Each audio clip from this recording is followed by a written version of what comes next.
crazy. By devastating violence, this time at that Florida high school on Valentine's Day.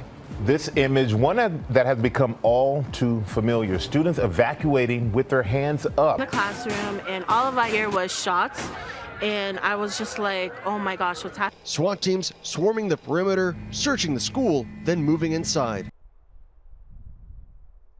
I remember it was 1999. I came home from school, and my mom was already watching the news. Put my backpack down, and I said, "What's going on?" She said, "There's been a school shooting," and I'd never heard of anything like this, especially on a grand scale. I watched as a high school student fell out of the library of his school. He slipped down the window, and there was blood on the window. And I remember, for the first time in my life, being scared. The first time in my life being scared to go to school.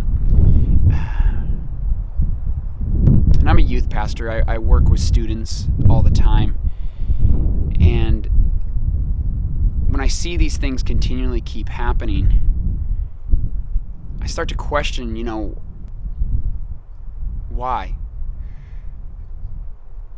There's a lot of people that are a lot smarter than me. A lot of people that are more politically savvy than me. A lot of people that know a lot more than I do. But it seems like something should be done. It seems like we're not doing enough.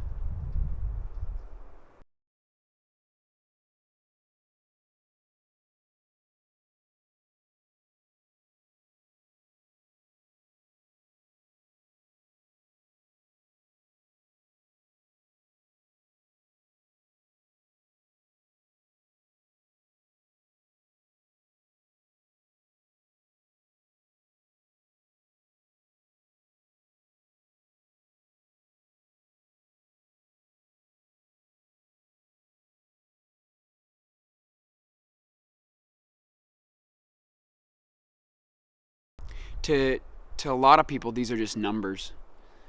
I saw, it's been posted all over social media yesterday and today that this was like the 18th shooting in just this year, 2018 already. It's only the middle of February.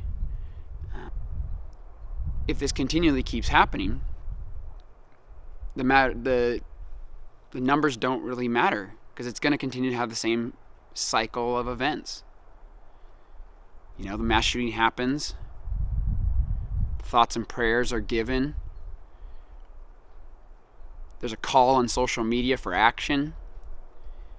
After the call to action is made, then there is, the classic argument that goes back and forth, gun control or rights, and I don't know what the answer is to some of that stuff. I said there are a lot of people that are smarter than me, but I can say from a youth pastor's perspective, I'm weary and I'm tired. To many of you, these are just numbers, and that they're not stories. They're not stories of students. They're not stories of people that you care about.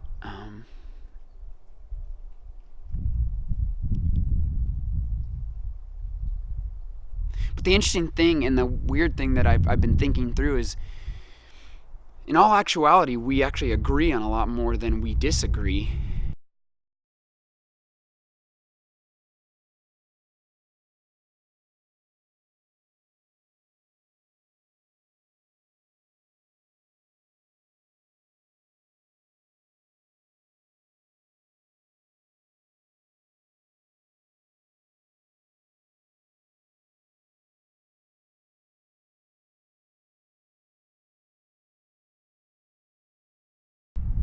I was reading an article this morning by a guy named Nicholas Kristof, and he works for the New York Times, and he was talking about the fact that the approach that we've taken is obviously wrong.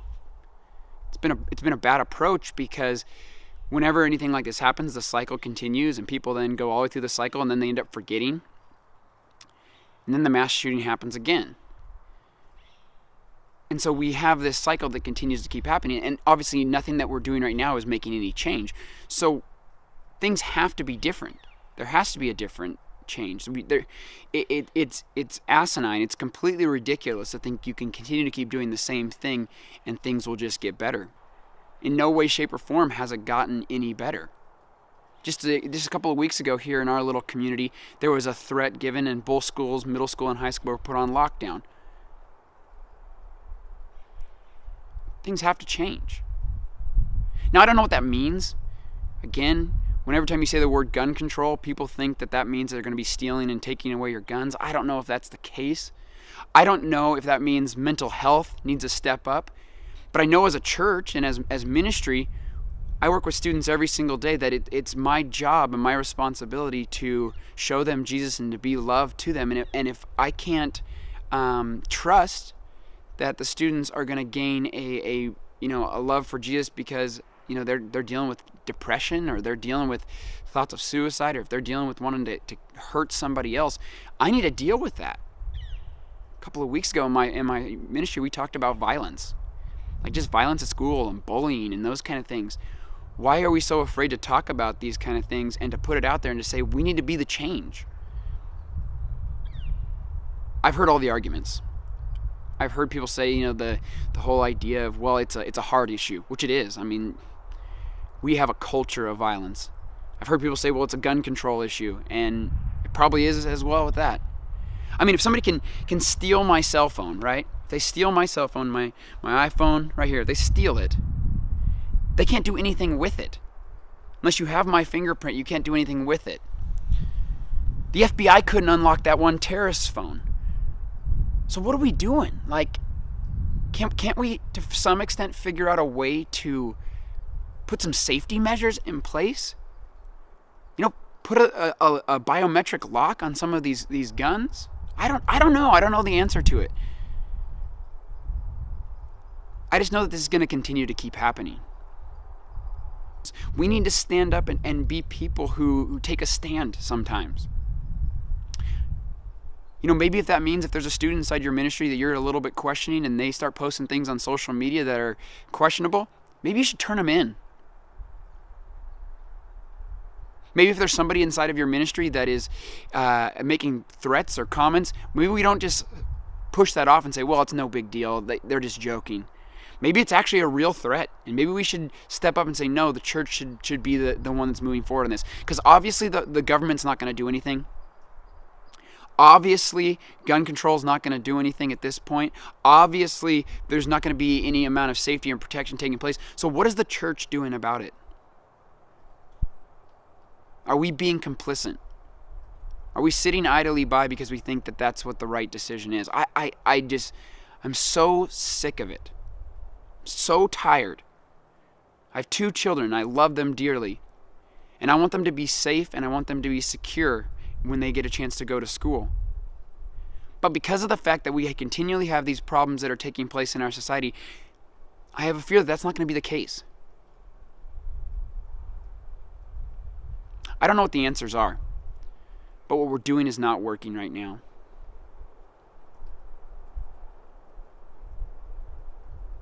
Because of that, my heart is heavy today. I send my thoughts and prayers, but that's not enough.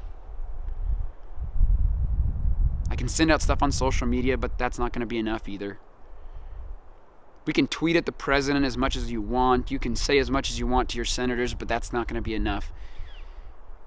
God has to make a change inside of our world and inside of our society if things are actually going to ever change.